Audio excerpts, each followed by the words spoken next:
এজাক কিনকিনীয়া বৰষুণতে আমাৰ চাপৰৰ তেলডিপু ওচৰত ভয়ংকৰ এক্সিডেণ্ট হৈ গ'ল।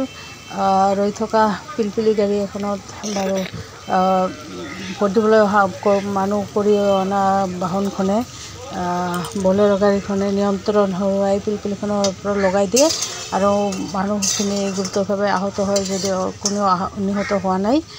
ভাল খবৰ যে এইটো কোনেও নিহত হোৱা নাই।